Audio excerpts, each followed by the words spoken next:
S, வீடு, schools, hotels, store room இங்கெல்லாம் partition wall கட்டணும்னாலும் இப்போ பில்டிங் போனஸோட first choice Renocon Rapid Wall Panels.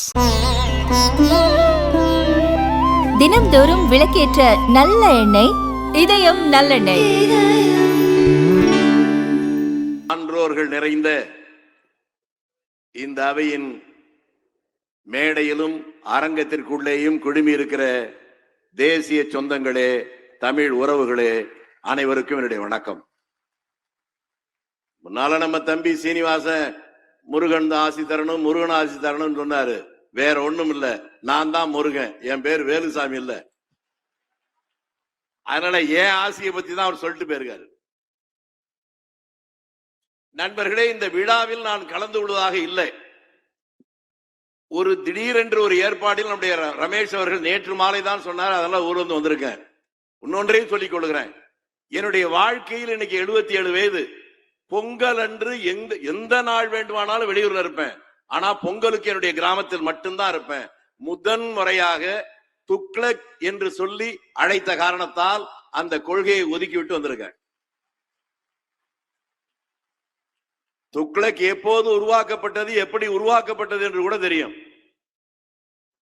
So அவர்களே உருவாக்கியது அல்ல துக்ளக் பத்திரிகை. அண்ணாமலை யூனிவர்சிட்டிக்கு ஒரு முறை போகிறார். அங்க இருக்கிற மாணவரிடம் பேசுகிறார். திடீரென்று 2 பேர் கேள்வி பதில் வருகிறது. இது ரொம்ப சுவாரஸ்யமா இருக்கு. நீங்கள் எப்படி இந்த கேள்வி பதில் மாதிரியே ஒரு நிகழ்ச்சி நடத்தினா என்ன என்று அவர்கள் கேட்டதனுடைய அடுத்த வெளிப்பாடு தான் துக்ளக் பத்திரிகை. அதுக்கப்புறமா அதுக்கு ஒரு பெரிய வேறுபாடு. அதுக்கு எனக்கு இருக்கிற தொடர்பு 70கள் தான் நான் கூட்டங்களில் பேச ஆரம்பிச்சேன். 71 தேர்தல் வருகிற போது எங்க ஊர்ல இருக்க வேண்டிய நான் ஆவேசமாக பேசுற பேச்செல்லாம் கிடையாது. நான் சாதாரணமா பேசிக்கிட்டு இருப்பேன். நான் கோபமாக ஆவேசமாக பேசுவதற்கு கூட துக்ளக் தான் காரணம். 71 தேர்தல், அந்த தேர்தல் நேரத்தில் பத்திரிகை சுதந்திரத்தை காக்க வேண்டும் என்பதற்காக துக்ளக் பத்திரிகை தமிழ்நாடு முழுக்க இருந்தெல்லாம் பறிமுதல் பண்ணாங்க. அதை கண்டித்து ஒரு ஊர்வலம் நடத்த வேண்டும் என்று சொல்லி ஒரு வாகனத்திலே விளம்பரம் செய்து கொண்டு வந்தார்கள் எங்கள் ஊருக்கு. அந்த நேரத்தில் இருந்த ஆத்திரம், ஆவேசம், அந்த மைக்க வாங்கி வெளியிட்டு ஆவேசமா பேசினேன். எனக்கே தெரியாது. எங்க ஊருக்காரெல்லாம் இப்படி பேசுறேடா, நல்லா இருக்குன்னா என் நேரம் பாருங்க. அடுத்து அந்த தேர்தலில் பேசுனதுக்கு என் மேல 4 கேஸ். நான் இந்த அரங்கத்திலே பேசுகிற போது நான் என்னுடைய பழைய நினைவுகள், என்னுடைய சிந்தனை பரல் இருக்கிற பலவர்கள தூசி தட்டி இப்பொழுது நான் யோசித்து பார்க்கிறேன். முன்னால இருக்கிறவங்க எனக்கு யாரும் புதிய சைதை துரைசாமி நீங்க சொல்றீங்க. அவர் எனக்கு எங்க ஊருக்காரர். ஏன்னா அவர் எங்க கரூர்காரர் தான். அவர் சக்கரவர்த்தி இருக்கிறார், அது வேற.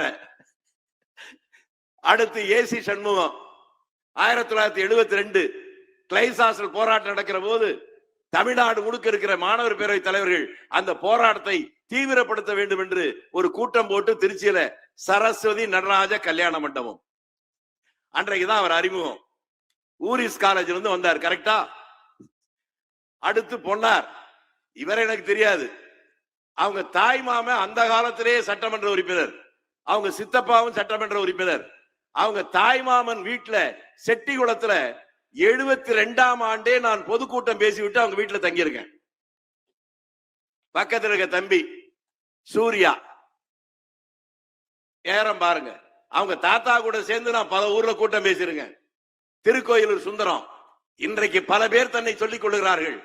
5-6 மொழிகளிலே மிக சரளமாக பேசுகின்ற ஆற்றல் படைத்தவர், எளிமைக்கும் நேர்மைக்கும் ஒரு முன்னுதாரணமாக வாழ்ந்தவர். அவருடைய ஜிப்பாவும் வேட்டி சாதாரணமா துவச்சு போட்டுட்டு தான் வருவாரு. அவரை எவனாலும் வளைக்க முடியாது. அவர் அவராகவே கடைசி வரை வாழ்ந்தார். எச் ராஜா, ரிலையன்ஸ் பால் அவர்களுக்கு எனக்கு 50 ஆண்டுக்கு மேல பழக்கம் உண்டு. அவங்க மாமா. அவர் சொன்னதுக்கு அப்புறம் தான் இவருக்கு எனக்கு இருக்கிற தொடர்பே அவருக்கு புரியுது. அவர் சம்பந்தி இப்ப கரூரை சேர்ந்தவர், டிஎஸ்எம் பக்கத்தில் இருக்கார் இளபாஸ்கரன். அவங்க அப்பா லட்சுமண ரெட்டியார் பேராசிரியர், அதாவது காமராஜரிடம் மிக நெருங்கிய நட்புடையவர். பேராசிரியர் பாராவுடைய மிக நெருக்கமான தோழராக இருந்தவர் அவருடைய பையன். இப்படி பார்க்கிற போது பல பேர் இங்க இருக்கிறாங்க, பலரும் இருக்கிறாங்க.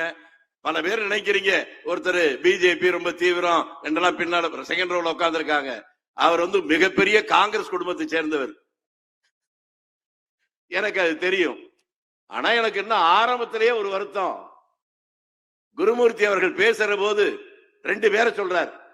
சீனிவாசனை சொல்ற போது நண்பர்னார், என்ன வெறும் வேலுசாமின்னாரு. ஆனா அவர் என்னத்தான நண்பர் சொல்லியிருக்கணும். அவரும் மாணவர் காங்கிரஸ், நானும் மாணவர் காங்கிரஸ். அவர் சொல்லல. ஆனால் சோ அவர்களிடம் நான் நிறைய கற்றிருக்கிறேன்.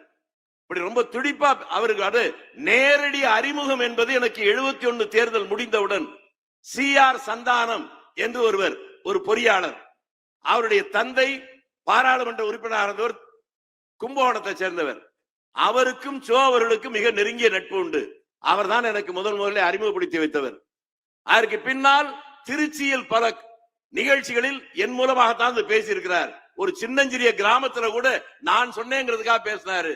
அவர் வாழ்க்கையில் எங்கேயும் ஒரு ஊர்ல கூட்டத்துக்கு போய் அந்த கூட்டம் நடக்க முடியாம போய் நான் நாளைக்கு இருந்து பேசிட்டே போறேன் என்று சொன்னது எனக்காக திருச்சியில் மட்டும். அவர் கூட்டத்துக்கு வந்தார். மாலை 6 மணிக்கு மழை பிடிக்கிறது. 9 மணி வரை மழை கொட்டோ கொட்டென்று கொட்டியது. திகைத்து போய் நிற்கிறேன், என்ன செய்வதுன்னு தெரியல. கவலைப்படாத வேலுசாமி, நாளைக்கு இதே இடத்துல திரும்பி பேசிட்டு போறேன். ஜங்ஷனுக்கு ஏத்த மாலை வழிவிடுவேல் முருகன் கோயில் அந்த இடத்துல பேசினார். அவர் எனக்கு ஒன்னே ஒன்னு ஆலோசனை சொன்னார். அதை மட்டும் என்னால செய்ய முடியல. பேசுகிற ஒரு வார்த்தை சொல்லுது, ஏன் இப்படி சொல்றீங்க? சுகர், அது என்னங்க சுகர் கோட்டட் வேர்ட்ஸ்? ஏயா பொய் சொல்ற அப்படின்னு பேசுறீங்கல்ல, அப்படி சொல்ல வேணாம், நீங்கள் சொல்வது உண்மை இல்லை அப்படின்னு சொல்லி என்னால ஏத்துக்க முடியல. அவர் பேசும்போது வெளிநாட்டுக்கு பல பேர் போறாங்க இப்பெல்லாம், அதெல்லாம் இப்போ என்ன பிரயோஜனம் அமைச்சர்கள் எல்லாம் சொல்லி நம்ம குருமூர்த்தி சார் பேசினாரு. அவர் அந்த காலத்து துக்ளக் நாடகத்தை பார்க்கலன்னு நினைக்கிறேன். அதுல துக்ளக் பதுலா அப்படின்னு, என்ன நான் அமெரிக்கா போகிறேன். அமெரிக்காவுக்கு எதற்கு? நான் அமெரிக்கா பார்க்க வேண்டாமா? இதெல்லாம் 55 வருஷத்துக்கு முன்னால. வெளியூர்களுக்கு போகிற போது, நாடகம் நடிக்க போகிற போது மட்டும் அவர்கள் நண்பர்களோடு அறையிலே தங்குவார். அரசியல் கட்சி கூட்டங்களுக்கு வருகிற போது அவர் அறையில் யாரையும் தங்க விட்டதே இல்லை. அவர் மட்டும்தான் தங்குவார். அதற்கு நான் விதிவிலக்கு. திருச்சிக்கு வருகிற போதெல்லாம் அவர் அறையில் நானும் அவரும் சேர்ந்து விடிய விடிய பேசுவோம். ஒரே ஒரு முறை அவர் பையனுக்கு நினைவிருக்கிறதா என்று தெரியாது, 91ஆம் ஆண்டு ஒரு நாள் இரவு வர சொன்னார். டெல்லியிலிருந்து வருகிற போது நேரடியாக வீட்டுக்கு போனேன். என்ன நினைச்சாரு, 11 மணிக்கு போனேன். அவர் வீட்டிலேயே பெட்டை விரிச்சு போட்டு ஒரே பெட்ல 2 பேரும் படுத்து பேச ஆரம்பிச்சோம். விடிய விடிய பேசணும். காலையில துணைவியார், என்னதான் ராத்திரி பூரம் பேசுறீங்களோ புரியலன்னாங்க. இதெல்லாம் காரணம் எனக்கு தெரியாது. எனக்கு அவருக்கு வேற என்ன இருக்க முடியும்? இது ஒரு பூர்வ ஜென்ம பந்தம் என்று கூட நான் நினைக்கிறேன். ஆனா ரமேஷ் அவருக்கு நான் ஒண்ணு சொல்றேன். அவர் நீங்க கருத்தை மாத்திக்கணும். நீங்க என்ன சொன்னீங்க? வரப்போற தேர்தலுக்கு 2 கூட்டணிக்கா 2 பேரை பேச வைக்கிறேன். நீங்க எப்படி முடிவு பண்ண முடியும்? எங்க இதே தமிழ்நாட்டுல தாங்க தேர்தல் அறிவிச்சு நாமினேஷன் போட்டு வித்ட்ரா பண்ற நடுவுல 3 நாள்ல ஒரு புதிய கூட்டணி உருவாகி ஆட்சியவே பிடிச்சு. இன்றைக்கு இருக்கிற இந்த கூட்டணிகள் எல்லாம் அப்படியே இருக்குமா? ஒரு கேள்வியை கேட்டு நீங்களே கேட்டு பாருங்கள், விடை அப்போது தெரியும். அதனால பல மாறுதல் வரும். எந்த நேரத்தில் வேண்டுமானாலும் எப்படி வேணாலும் வரும். ஆனால் தேர்தல் முடிவு எப்படி இருக்கும்? நான் தெளிவா சொல்றேன். யார் காங்கிரஸ் கட்சிக்கு அமைச்சரவையில 5-6 இடம் கொடுக்கிறாங்களோ அவங்களுக்கு ஆட்சி. அந்த விருப்பம் இல்லைன்னா அவர்கள் எதிர்கட்சி. அதனால சீனிவாச சிரிக்க கூடாது, உங்களுக்கு வாய்ப்பு இல்லை. ஏனென்றால் காங்கிரஸ் கட்சி யாரோடு வேண்டுமானாலும் கூட்டு சேரலாம், ஒரே ஒருவரோடு மட்டும் சேர முடியாது, அது பாஜக கூட. அதனால உங்களுக்கு வாய்ப்பே இல்லை. சோ அவர்களை பற்றி பேசுகிற போது இது நினைக்கிறது, பாஜக எல்லாம் பேசினாங்கல்ல. பாஜக அதாவது பாரதிய ஜனதா பார்ட்டி, அது அறிவிக்கிற போது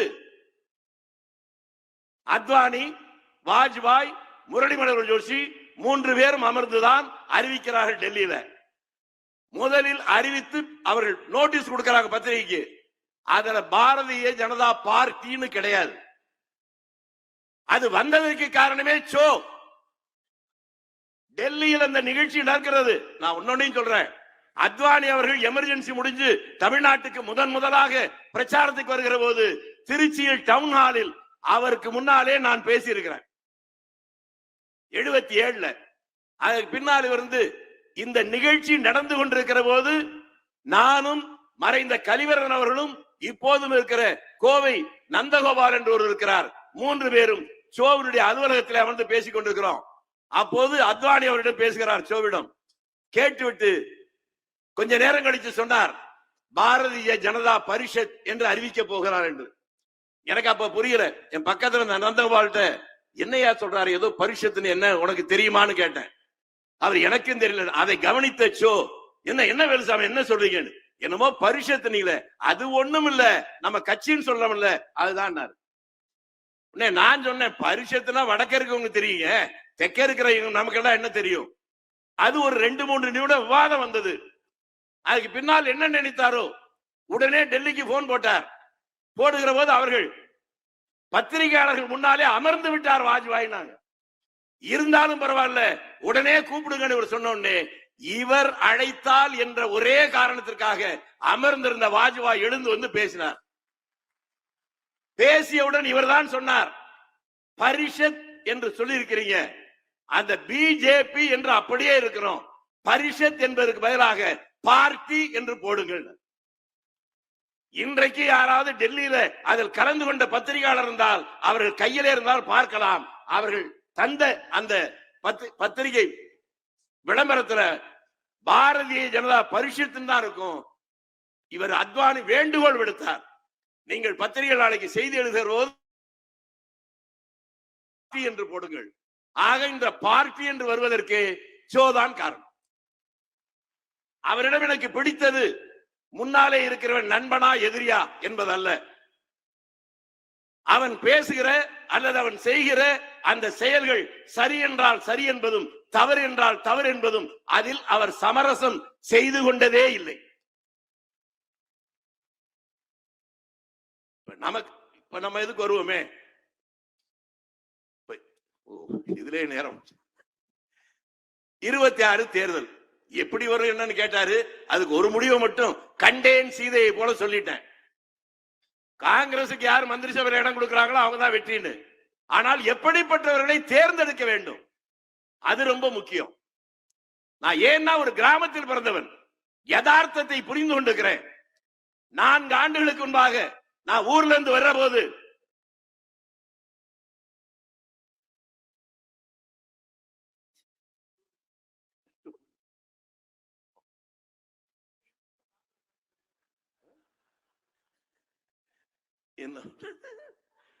ஒன்றே சொல்றாங்க, 1300 ரூபாய்க்கு ஒரு மூட்டை நெல்லை வித்துட்டு வந்தேன். வரும்போது பல்லவன் ட்ரெயினர் எழுத்த மாதிரி இப்ப சங்கீதா, அப்ப ராம் பிரசாத் ஹோட்டல், அளவு சாப்பாடு 40 ரூபா. இன்றைக்கும் அதே 1300 ரூபாய்க்கு வித்துட்டு வர்றேன். இங்க அளவு சாப்பாடு 200 ரூபா. வலி எனக்கு தெரியுது. இந்த மாதிரி வித்தியாசங்கள் இது ஏன் என்பதை தான் பார்க்கணும். நான் பல விஷயத்தை சொல்ல முடியல, ஒரே ஒருவரை சொல்றேன்.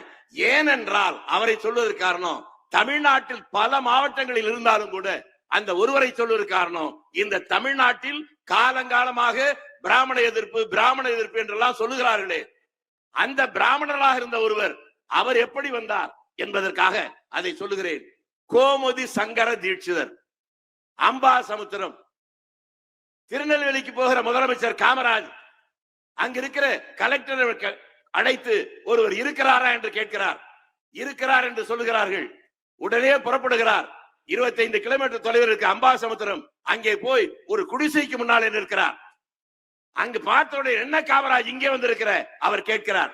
உடனே இவர் சொன்னார், ஐயரே நான் தான் உன்னை தேடி வரணும், நீ என்ன தேடி வரந்தா அது தப்புன்னார்.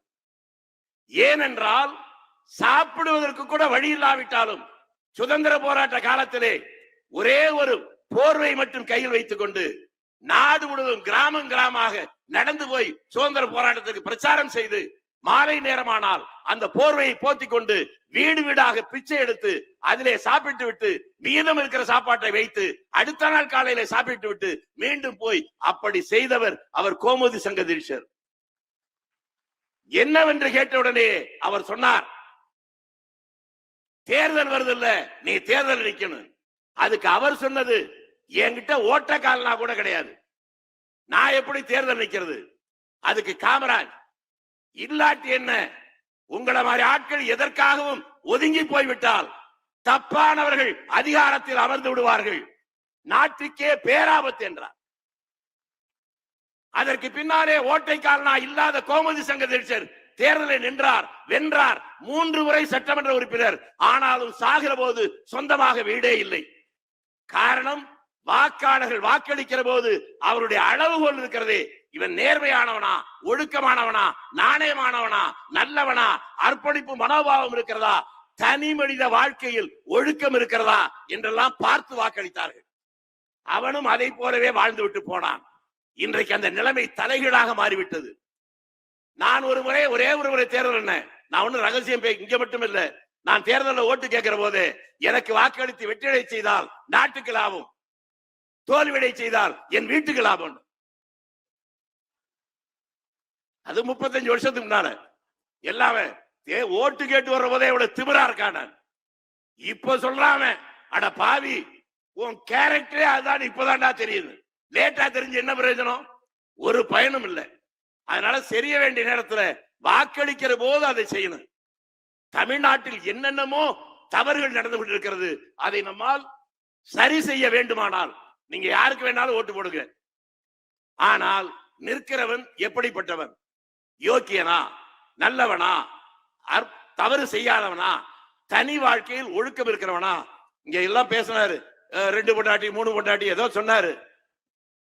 என்ன ஒருத்தன் கேட்டான், கல்யாணம் எத்தனை வருஷம் ஆச்சு? 48 வருஷம் தாண்டிட்டாங்க. துணை மனைவி உண்டானா? இல்லன்னு. உன்னை எப்படா உனக்கு ஓட்டு ஜெயிக்க வைப்பான்? தமிழ்நாட்டில் இன்னைக்கு அப்படி ஒரு கேவலமான நிலைமை இருக்கு.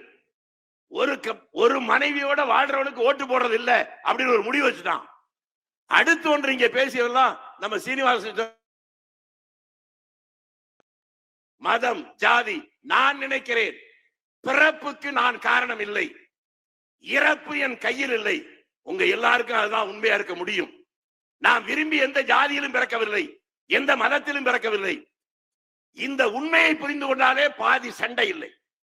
ஒரு முறை தலைவர் காமராஜர், நீங்க இன்னொன்னை புரியணும், தலைவர் காமராஜ் நாத்தியன் என்று சொன்னதே இல்லை.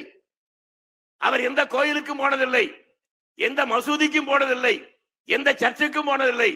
அவருடைய நண்பர், மிக நெருங்கிய நண்பர் சீர்காழி எத்திராஜ் என்பவர் பல முறை கேட்டு ஒரு முறை அவர்கள் தொந்தரவு செய்த போது அவர் சொன்னார், என்ன எத்திராஜ், கோயில்ல போய் என்ன பண்ண போற? அங்க போய் ஆண்டவன்ட்ட விளந்து வேண்டுவேன், மக்களுக்கு நல்ல வாழ்வு தான். உன்னை இவர் சொன்னது, நீ ஆண்டவன்ட்ட போய் வேண்டி மக்களுக்கு நல்லது செய்யறதை விட நீயே பாவப்பட்ட 4 பேருக்கு நல்லது செய், ஆண்டவன் ஓங்கிட்ட வருவான். அதையெல்லாம் கேட்டதால் தான் நாங்கள் சொன்னாரு நம்முடைய குருமூர்த்தி கூட, அதுக்கு புது கவிதை ஒன்றுதான் அது பதிலா சொல்ல முடியும். ஒருத்தர் எழுதலாம் ஒரு புது கவிதை, இவன் எம்எல்ஏ ஆனான், எம்பி ஆனான், அமைச்சரானான், முதலமைச்சரானான், மனிதனாக மாறாமலே மாண்டு போனான். ஆக இது எல்லாவற்றையும் விட மனிதனாக வாழ்வதுதான் முக்கியம். இந்த நாட்டில் எவ்வளவோ மிக உச்சத்தில் இருந்தவரெல்லாம் பல பேர் பிரதமர் மந்திரி தான், அதுக்கப்புறம் போன உடனே கையில விலங்கு போட்டதை பார்த்திருக்கோம். முதலமைச்சரா இருந்தவங்க பதவி போனதுக்கு அப்புறம் அடிச்சு தூக்கிட்டு போற போது ஐயோ கொலை பண்றாங்கப்பா, கொலை பண்றாங்க கத்து பார்த்திருக்கோம். அதனால பதவி இல்ல, நீங்கள் மனிதராக வாழ்ந்தால் நான் தெளிவாக இருக்கிறேன். நான் எப்போ பிளாட்பாரத்தில் நடந்து போறதுக்கு நான் தயாரா இருக்கணும், எவனுக்கும் நான் பயப்பட வேண்டியதில்லை. நான் தயிர் சாதத்தை தாண்டி வேற எதுவும் எனக்கு தேவையில்லை. தேவைகளை குறைத்துக் கொண்டால் எவனுக்கும் அச்சப்பட வேண்டியதில்லை, நீங்கள் அடிமையாக இருக்க வேண்டியதில்லை. தேவைகளை ஒதுக்கிவிட்டால் நீங்கள் துணிவாக இருக்க முடியும். அதுதான் என்னுடைய சூத்திரம், என்னுடைய கொள்கை, என்னுடைய லட்சியம். இந்த அடிப்படையில் தலைவர்கள் மேலிருந்து மாற்றுவார்கள் என்பதல்ல, நிலம் எப்படி இருக்கிறதோ அப்படித்தான் பயிர் வச்சையில் வளரும். வாக்களிக்கிறவர்கள் அன்று கல்வி அறிவு குறைவு, ஆனால் வாக்களிக்கிற போது நேர்மையானுக்கு வாக்களித்தான். ஆகவே நேர்மையான வந்தார்கள். நண்பர்களே, ஓமாந்தூரார், குமாரசாமி ராஜா, ராஜாஜி, காமராஜர், எவன் மீதாவது ஒரு குற்றச்சாட்டு இன்று வரை வந்திருக்கிறதா? அதற்கு பின்னாலே வாக்களிக்கிற போது உங்களுடைய அளவுகோல் மாறிவிட்டது. அதனால் வந்த விபரீதம். ஆகவே இந்த தேர்தல் நேரத்தில் கூட்டணி எப்படி வரும், யார் யாரோடு வரும், நான் ரமேஷை போல முன்னாலே சொல்ல மாட்டேன். அது மாறுவதற்கு ஏராளமான வாய்ப்பு இருக்கிறது. எந்த கூட்டணி எப்படி வந்தாலும் நிற்கிற வேட்பாளருடைய தகுதியை பார்த்து நீங்கள் வாக்களித்தால் ஒவ்வொரு மாற்றமும் அந்த மாற்றம் தன்னிடத்திலிருந்து வர வேண்டும் என்று ஒவ்வொருவரும் நினைத்தால் தமிழ்நாடு மாறும், தமிழ்நாட்டுடைய அரசியல் மாறும், எதிர்கால சங்கதிகள் மாறும், இந்தியாவுக்கு அதுக்கு பெருமை ஏற்படும். யாரோ முகம் தெரியாத, பேர் தெரியாத, ஊர் தெரியாத லட்சக்கணக்கான பேர்கள் செய்த தியாகம் இன்றைக்கு நாம் சுதந்திரமாக வாழ்கிறோம். என்னுடைய அடுத்த தலைமுறை பேர பிள்ளைகளை பார்க்கிறது அச்சமாக இருக்கிறது. 7 வயது பெண் குழந்தை வெளியே போனால் மீண்டும் வருமா தெரியவில்லை. யாருக்கும் எந்த பாதுகாப்பும் இல்லை. அடுத்த தலைமுறையுடைய பாதுகாப்புக்காக நான் எதையாவது செய்ய வேண்டும் என்று நினைக்கிறேன்.